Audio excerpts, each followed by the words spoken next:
Ko Paingaroa e whakaatu ana ngā tino hua o tā rātou whenua. Oh, I'm proud. It's probably what I've achieved here. That would be my proudest moments when I look at that. I say, well, look at that.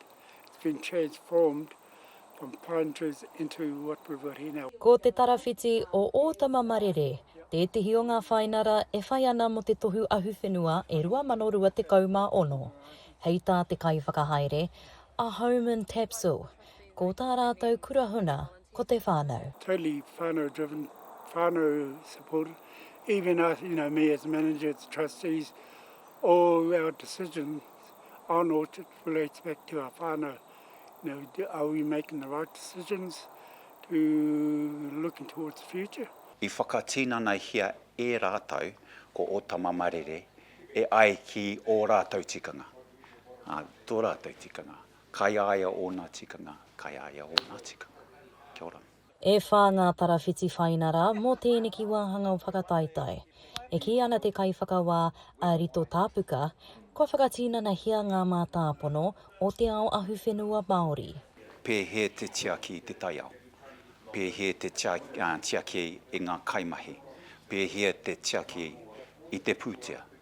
Koira ko ngā mātāpono katoa o te tiaki i te whenua, koira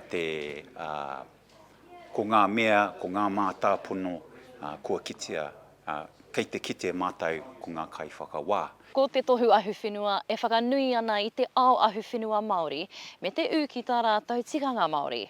Mō te tarawhiti o Otama Marere, ko tā rātou tū hei whiringa toa he hua no ngā tau e whakapaukaha ana rātou ki tō rātou iwi me tō rātou whenua.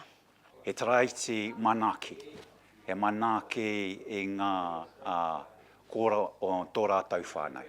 Rātou whānau katoa, i roto i te ao mātauranga, i roto i te ao o te ao Māori, i roto i ngā ao e pāna kia nganai tāu i tēnei rā. I have a young mokopuna, and he just joined us as a cadet. Not so much this trust, but the post-harvest company. Well, they'll train him up and come back into this orchard. So that's looking towards the future on training our young kids. Hei tērā wiki ki whāngarei, kia puta te karere kōwai ka puta te ihu hei toa whakaihuaka. Mai o hapānapa, mā Aukaha.